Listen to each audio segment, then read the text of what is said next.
Minha esposa recusou intimidade 30 vezes só esse mês, mas na 31ª, fui eu quem rejeitei o casamento. Ela achou que eu nunca teria coragem de ir embora. Foram 30 vezes, eu contei. E não foi o número que doeu, foi o jeito. O silêncio, os olhos desviando, as desculpas repetidas como se eu fosse invisível dentro da minha própria casa.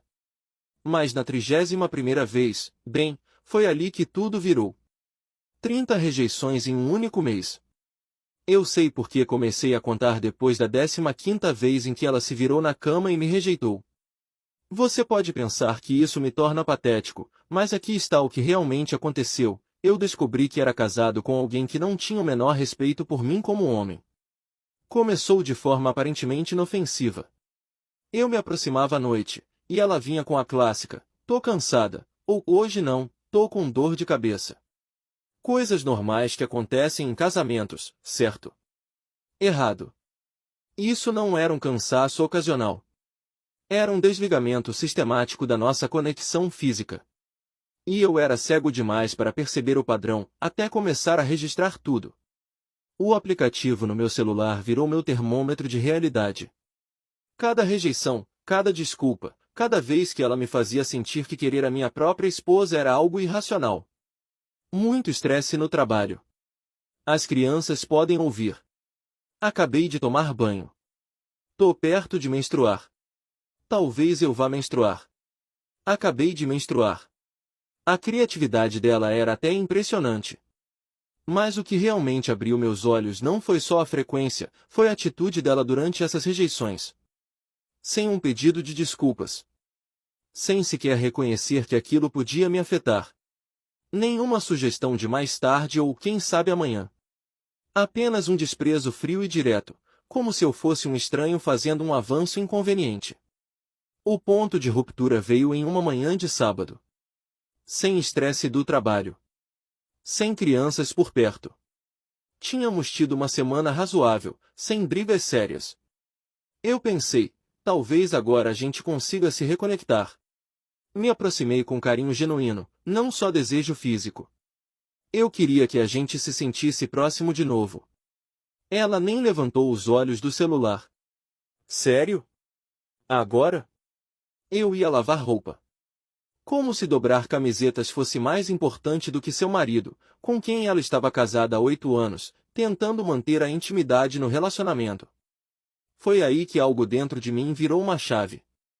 Eu percebi que estava jogando um jogo cujas regras só ela conhecia, e em que eu sempre ia perder.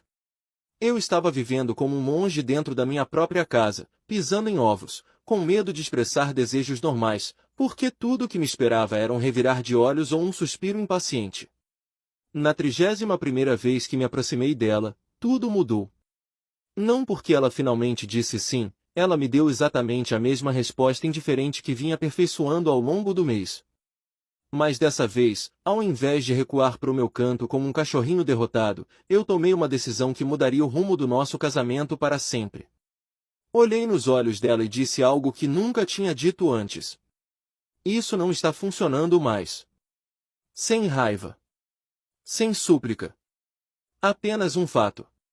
O olhar de surpresa no rosto dela me disse tudo o que eu precisava saber. Ela tinha se acomodado tanto no controle da nossa vida íntima que nunca considerou que eu pudesse realmente fazer algo a respeito. Naquela noite, eu não fui dormir frustrado ou rejeitado. Fui dormir com um plano.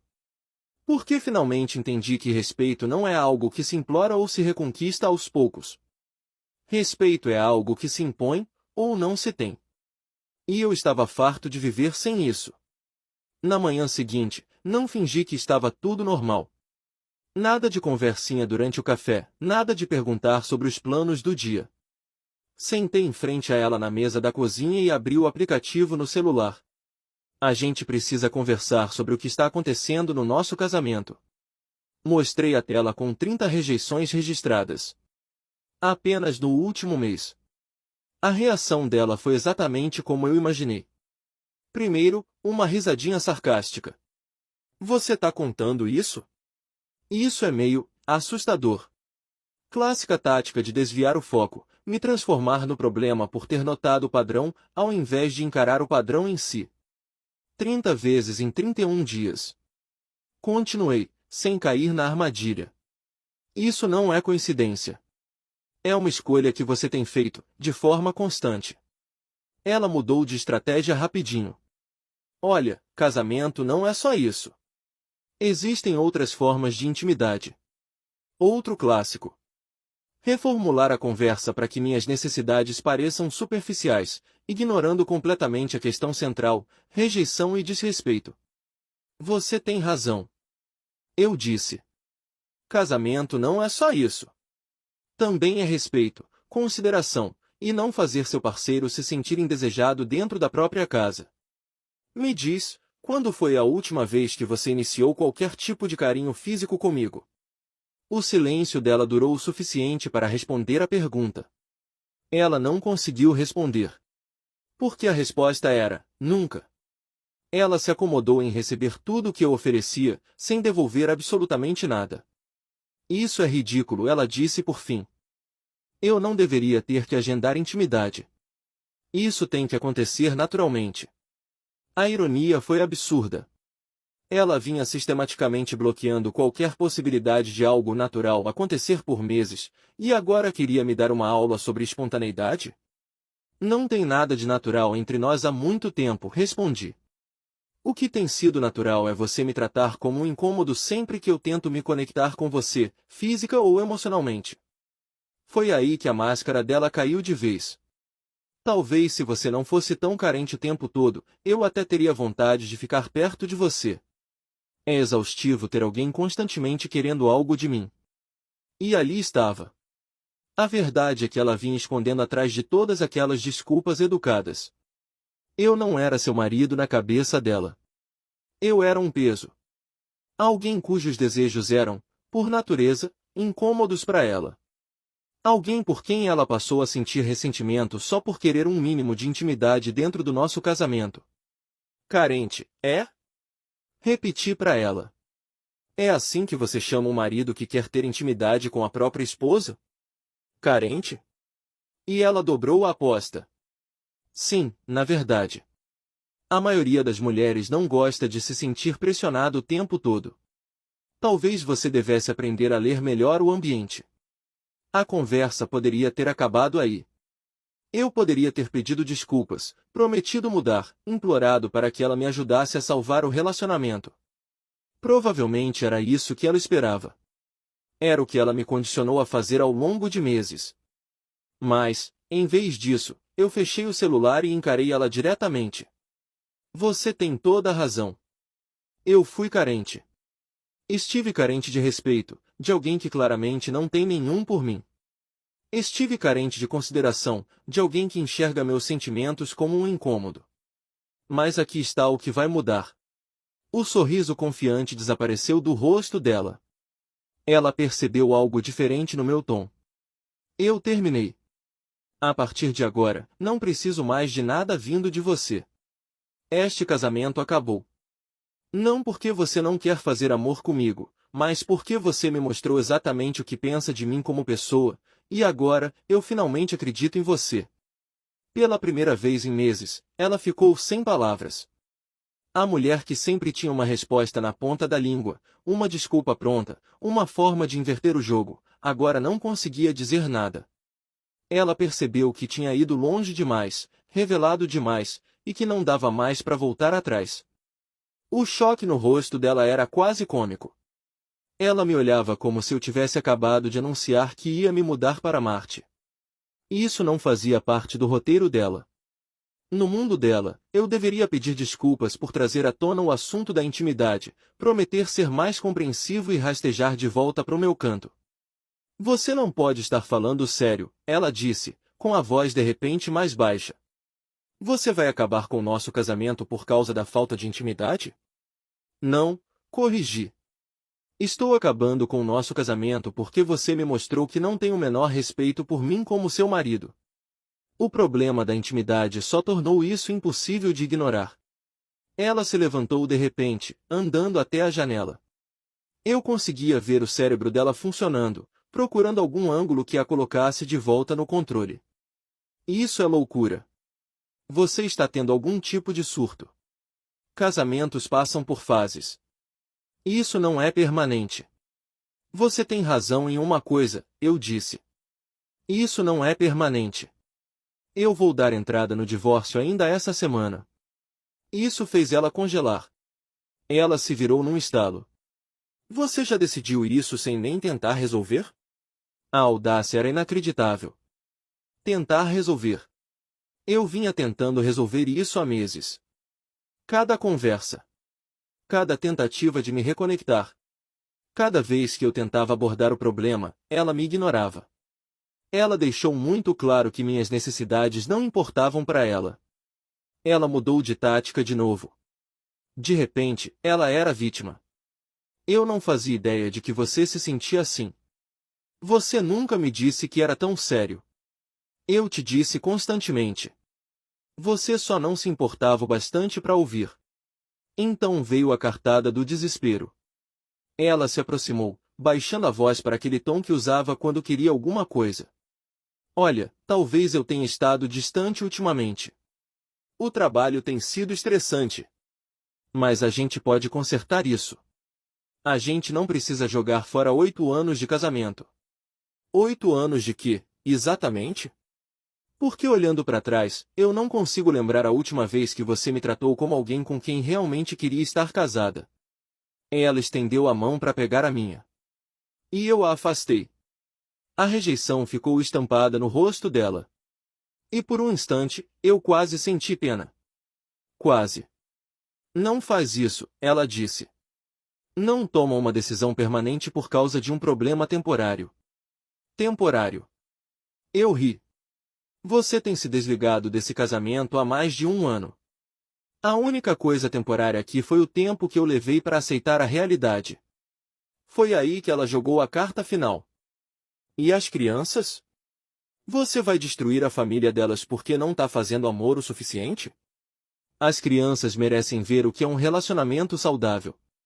E agora, elas estão assistindo a própria mãe tratar o pai como um colega de quarto que ela mal suporta. É esse o exemplo que você quer dar? O rosto dela ficou vermelho de raiva. Você está sendo completamente irracional. Isso é chantagem emocional. Não, eu disse, levantando da mesa. Chantagem emocional é o que você tem feito. Me fazendo sentir culpa por ter necessidades normais. Me fazendo acreditar que o problema sou eu por querer carinho básico da minha própria esposa. Me fazendo andar em ovos dentro da minha própria casa. Ela tentou mais uma vez, a última. Tá bom. Se a intimidade é tão importante para você, a gente pode trabalhar nisso. Podemos agendar momentos juntos. Agendar? Balancei a cabeça. Você está se ouvindo? Tá falando em agendar carinho básico como se fosse consulta no dentista. Isso não é um casamento. É um contrato empresarial. Todo casamento exige esforço, ela disse, com a voz fraca. Você tem razão. Exige esforço dos dois. Mas você já desistiu faz tempo. Você parou de tentar, e ainda espera que eu agradeça pelas migalhas. Caminhei até a porta. Depois, me virei. Eu já falei com um advogado. Separei nossas finanças. Fiz tudo o que precisava para que isso fosse o mais limpo possível. Os papéis vão ser protocolados amanhã. Pela primeira vez em toda a nossa conversa, ela pareceu realmente assustada. Você já começou o processo? Comecei no momento em que percebi que você preferia lavar roupa a se conectar com seu próprio marido. Tudo que veio depois só serviu como confirmação. Ela se jogou de volta na cadeira, finalmente entendendo que isso não era uma ameaça, não era uma tentativa de chamar atenção. Era um homem que havia chegado ao limite e estava indo embora com a dignidade intacta. Em menos de 24 horas, meu celular começou a tocar. Primeiro, foi a irmã dela. Depois, a mãe. Em seguida, nossos amigos em comum. Ela havia iniciado uma verdadeira campanha para me pintar como um insensível que estava destruindo a família por motivos triviais. A irmã dela ligou primeiro. Não acredito que você está fazendo isso com ela. Ela está arrasada. Tudo isso por quê? Por alguns problemas conjugais que todo casal tem? Ela te contou das 30 rejeições em um único mês? Perguntei. Silêncio. Depois. Isso é entre vocês dois, mas divórcio. Sério?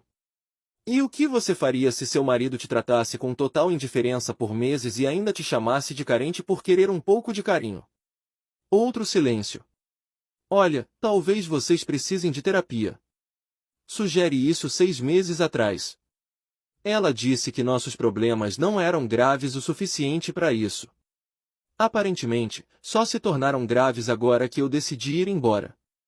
A mãe dela foi mais direta. Você vai acabar com a nossa família porque não tem maturidade para entender que o casamento tem altos e baixos.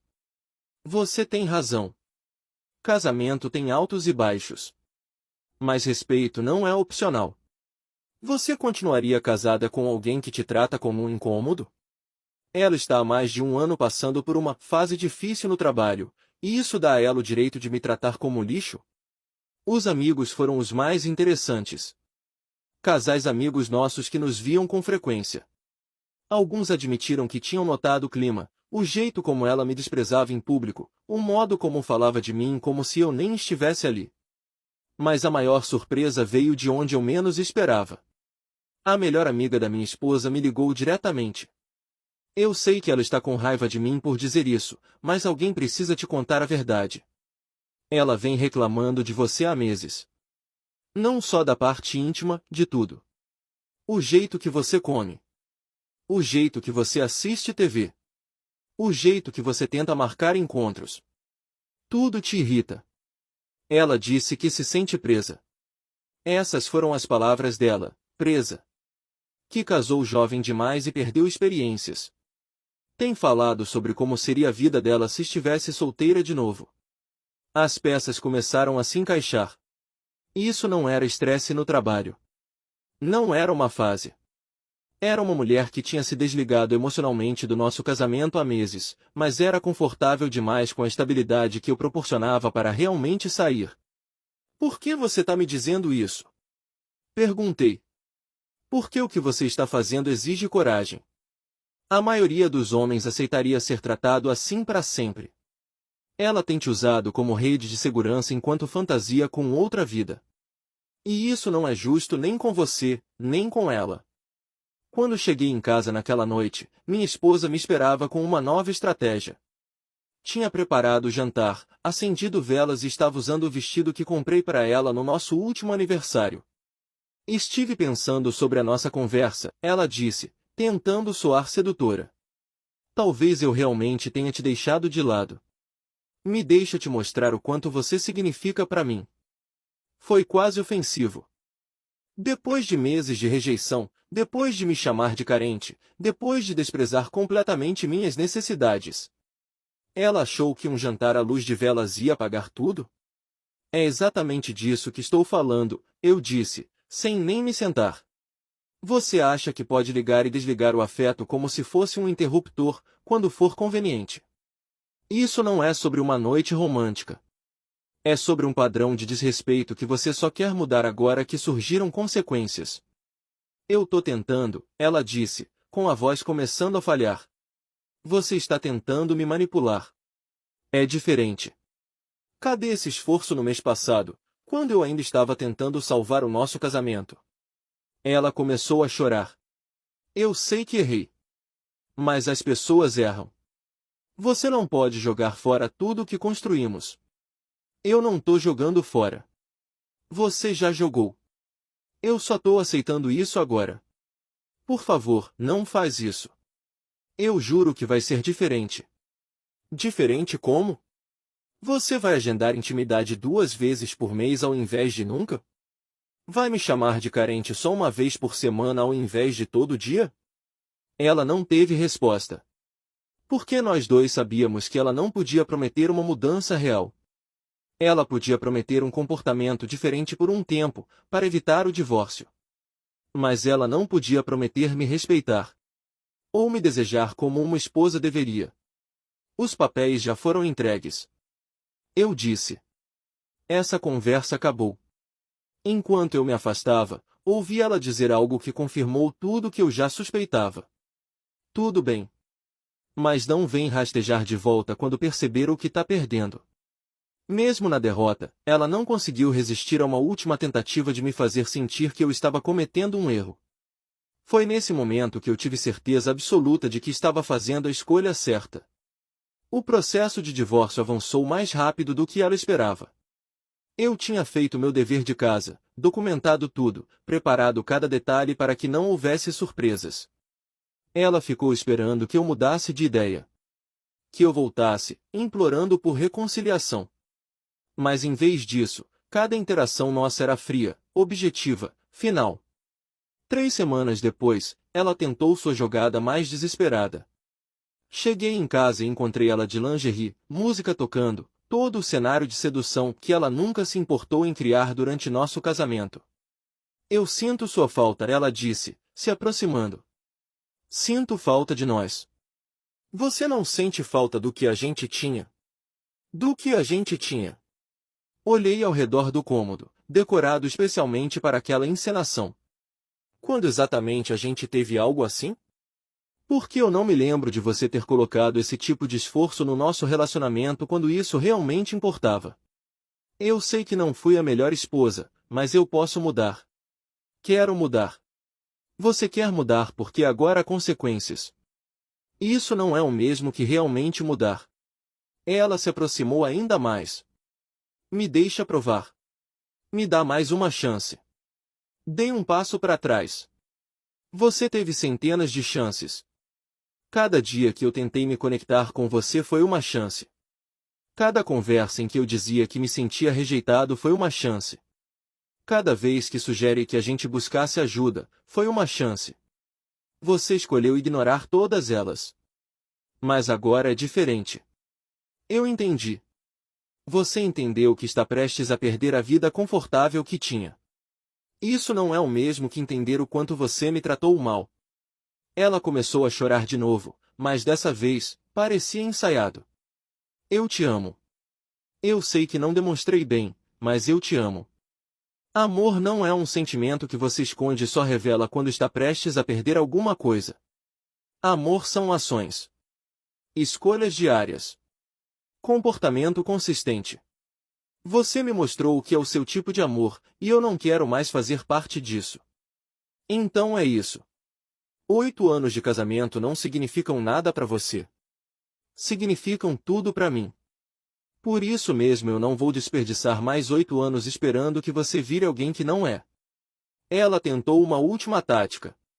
Você acha que vai ser mais feliz sozinho? Acha que é fácil recomeçar nessa idade? Boa sorte encontrando alguém que aceite sua carência. E lá estava de novo.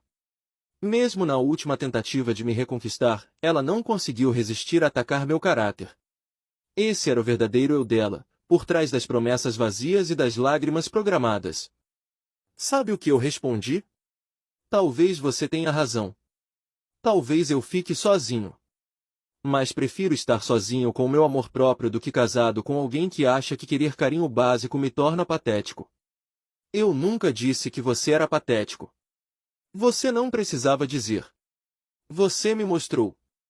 Todos os dias. Por meses. As reuniões com os advogados foram diretas. Ela contratou um advogado que tentou me pintar como o homem que estava abandonando um casamento ainda sauvável. Mas a minha documentação era sólida. Minhas razões, claras. Eu não queria nada além de sair em paz. Durante um intervalo, o advogado dela me puxou de lado.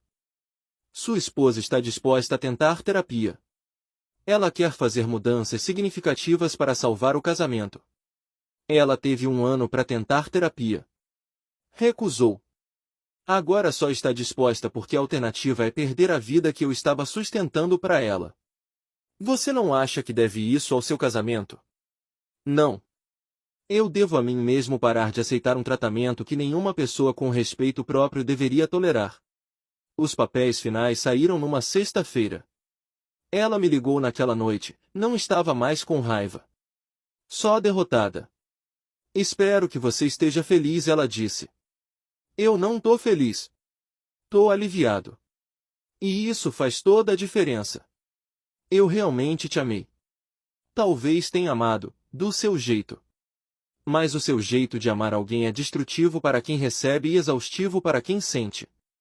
Você vai ser mais feliz com alguém que aceite esse tipo de relacionamento distante, condicional. E eu vou ser mais feliz com alguém que realmente queira estar comigo.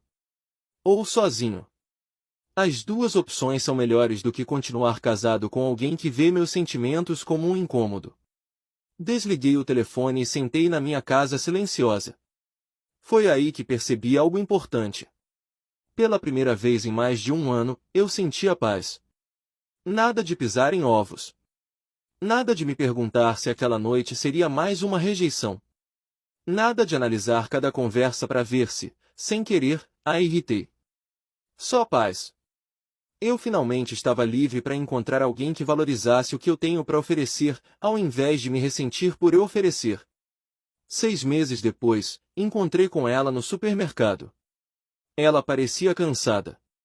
Mais velha. De alguma forma, aquela confiança que ela sempre teve, tinha sumido. Dava lugar a algo que parecia arrependimento. Como você tá? Ela perguntou, com a voz cautelosa. Melhor do que eu esperava, respondi honestamente. E você? Ela deu de ombros. Tem sido um ajuste. Namorar não é como eu imaginava. Quase ri. Ela passou o nosso casamento inteiro agindo como se estivesse perdendo algo melhor. E agora estava descobrindo que a grama do outro lado nem sempre é mais verde. Era apenas uma grama diferente, com problemas diferentes. A liberdade que ela tanto queria não saiu como ela imaginava. Acontece que a maioria dos homens da minha idade ou quer algo casual, ou está divorciado pelos mesmos motivos que levaram ela a se divorciar de mim. Ela olhou para o carrinho de compras.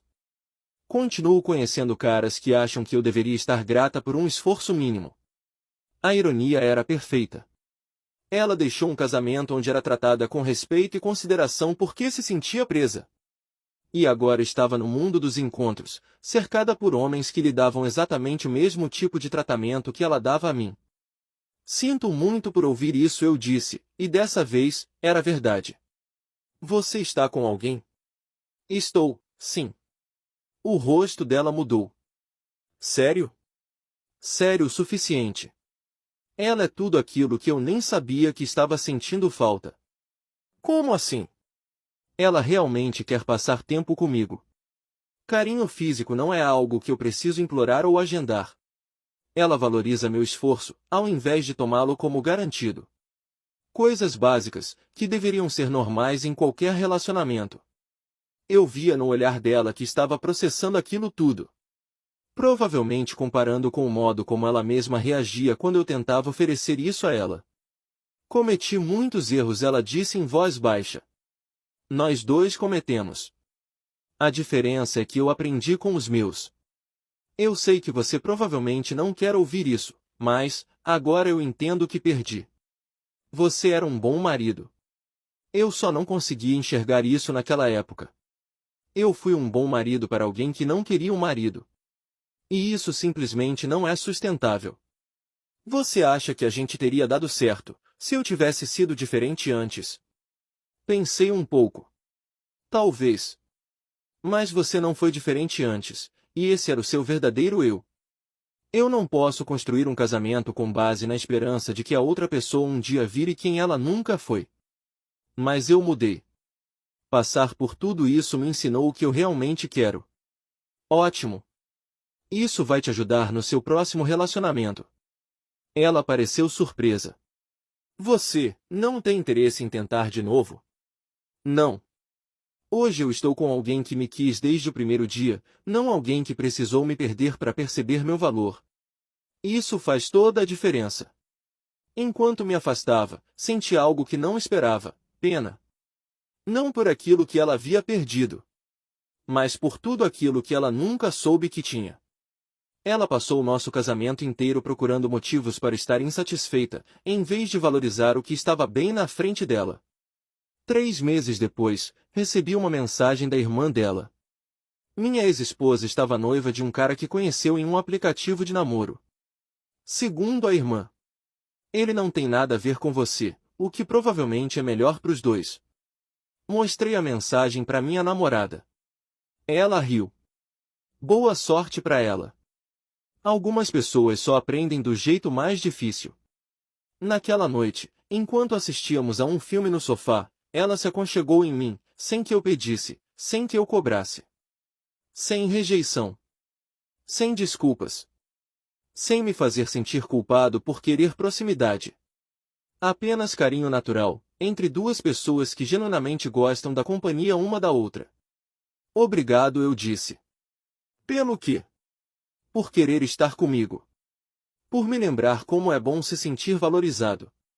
Obrigada por não aceitar menos do que você merece. Se você tivesse continuado naquele casamento, a gente nunca teria se encontrado. Ela estava certa.